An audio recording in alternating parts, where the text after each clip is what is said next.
डाल डालकर उसमें से सोने चांदी के सिक्के ढूंढा करते हैं। अरे धिक्कार है जो गंगा का पानी उतरने पर तुम सोने और चांदी के सिक्के ढूंढते हो। गंगा का पानी उतरने पर तुम उस मिट्टी में महादेव को ढूंढने का प्रयास करना, तो शायद तुम्हारी जिंदगी सवर जाए, शायद तुम्हारी जिंदगी सवर जाए। शिव महापुराण की कथा कहती है, जिस तालाब का जल कम होता है, जिस कुएं का जल कम होता है, जिस नदी का जल कम होता है, जिस सरोवर का जल कम होता है, वहां की मिट्टी को लाकर जब पार्थिव लिंग का निर्माण कर कर पूजन किया जाता है, तो उस नदी का जल स्तर जितना बड़ा होता है, उस नदी में जितना पानी पहले भरा होता है, उतना भंडार भोलेनाथ उसके घर में भरना चालू कर देते हैं। ये हमारा शास्त्र प्रमाण है। शिव को बनाने के लिए उसमें से मिट्टी ढूंढो, और तुम क्या ढूंढ रहे हो?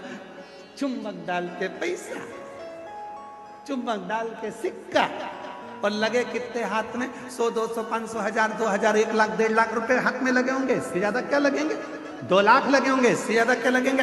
पर यदि उसमें से जब नदी का स्तर नीचे जा रहा था, कुएं का पानी कम हो रहा था, तालाब का पानी कम हो रहा था, जलाशय का पानी कम हो रहा था, उस समय पर वहां की मिट्टी को लाकर पार्थिव का निर्माण करते, शिवलिंग बनाकर उसकी पूजन कर कर विसर्जन कर देते, तो नदी पूर्व में जितनी भरी हुई थी उतना भंडार मेरा भोलेनाथ तेरे घर का भर देते। ये हमारा शास्त्र का। एक बार हमने ये कथा पहले कही है, तो किसी ने पूछा, क्यों गुरुजी उस मिट्टी में ऐसा क्या हो जाता है कि भगवान शंकर जितना उस नदी में पानी भराता है उतना भगवान उसका घर का भंडार भर देता है, उस नदी में ऐसा क्या हो जाता है, उसकी मिट्टी में ऐसा क्या हो जाता है? तो शिव महापुराण की कथा में आता है, कृष्णेश्वर महादेव की कथा। 12 ज्योतिर्लिंग में से 12वां ज्योतिर्लिंग सुधर्म नाम के ब्राह्मण की 2 धर्म पत्नी थी, भूष्मा और सुदेहा।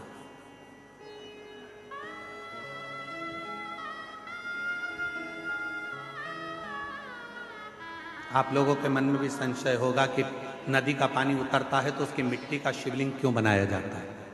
उसका फल क्यों इतना कि भगवान का भंडार भर देता है? नदी, तालाब, बावड़ी, कुआं का पानी कम होता है तो उसकी मिट्टी को निकालकर उसका शिवलिंग बनाकर पूजन करने का फल क्या होता है? तो सुनो कृष्णेश्वर महादेव की कथा। सुधर्म नाम के ब्राह्मण की 2 धर्म पत्नियां थी, सुदेहा, भूष्मा, 2। सुदेहा के घर में संतान नहीं है और भूष्मा के घर में एक बेटे ने जन्म लिया। बेटे ने जन्म लिया तो सुदेहा का मुख उतर गया, मेरे गर्भ से औलाद नहीं है, और भूष्मा को औलाद हो गई।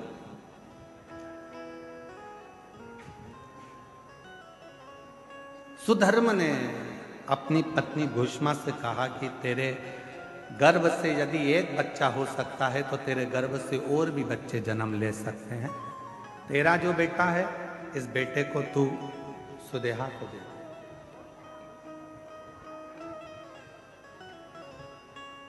इस बेटे को तू सुदेहा को दे दे। सुदेहा को? हाँ,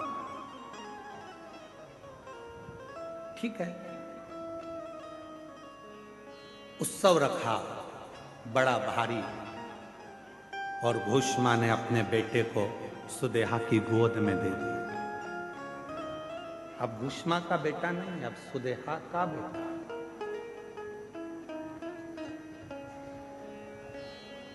सुदेहा का बेटा।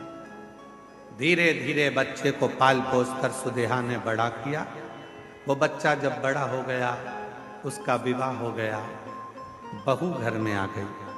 बहू आई तो बहू को मालूम पड़ा कि मेरी असली सास तो भूष्मा है। सुदेहा की गोद में मेरे पति को दिया गया, पर सास तो भूष्मा। अब वो सुदेहा को कम मानती है और भूष्मा को ज्यादा मानती है। भूष्मा के लिए चाय लेकर जाए, भोजन लेकर जाए, नाश्ता लेकर जाए, पाँव पड़े, सुदेहा को पूछे नहीं। सुदेहा को गुस्सा आ गया, बहू मेरी और पूछ रही भूष्मा। बेटा ही नहीं रहेगा तो बहू किस काम की। रात को सोया था बेटा,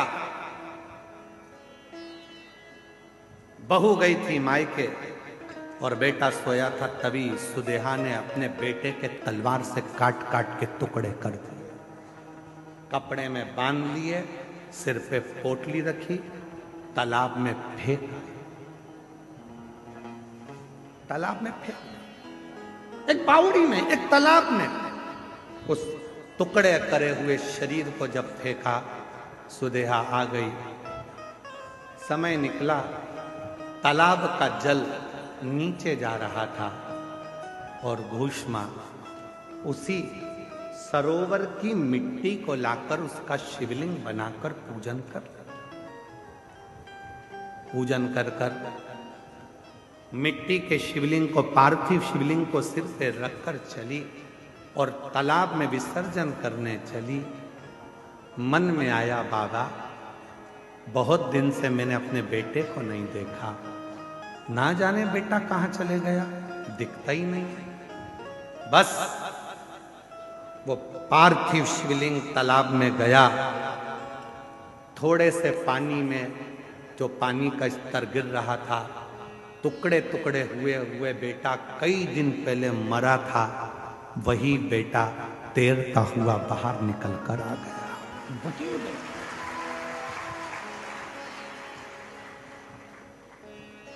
चीख पड़ी, मेरा बेटा और पानी में। मां से गले लगा, बेटा तू पानी में कैसे आ गया? पता नहीं, पर अंदर कोई बाबा था। दोनों पति पत्नी ने मेरी बहुत सेवा की।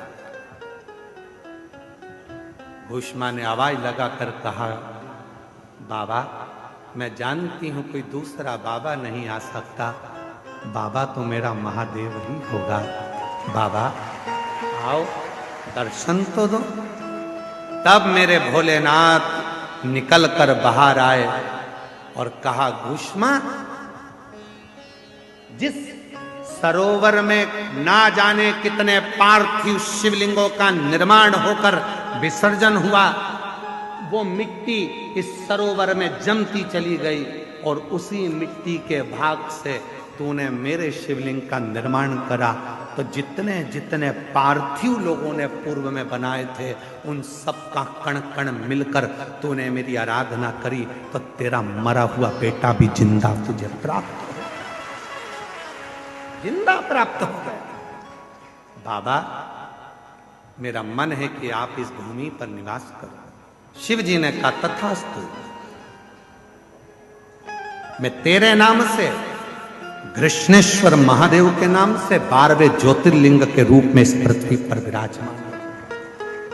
12वां ज्योतिर्लिंग का जो पूजन होता है, कृष्णेश्वर महादेव का जो पूजन होता है, कृष्णेश्वर महादेव की जो आराधना होती है, वो दुनिया के लोग जिस दिन समझ गए, यहाँ जल का स्तर नदी का गिरा, गंगा जी थोड़ी खाली हुई, तुम चुंबक लेकर पहुंच गए, पैसा ढूंढने पहुंच गए, सोना ढूंढने पहुंच गए, चांदी ढूंढने पहुंच गए, नदी तालाब बावड़ी का स्तर गिरा, तुमने उसका पानी में सोना चांदी ढूंढा नहीं। जैसे ही नदी तालाब बावड़ी का पानी नीचे आए, उसकी मिट्टी को लाकर एक बार पार्थिव शिवलिंग का पूजन करो और आराधना करो। जैसे तेरी नदी का जल बढ़ता है, खूब बढ़ता है, ऐसे मेरे घर में भंडार भरना, सौभाग्य बढ़ना, संतान बढ़ना, वैभव बढ़ाना, तू कृपा करना। जैसे कृष्णेश्वर पर, भूष्मा पर तूने करुणा करी, वैसे मुझ पर कृपा करना। वो करेगा।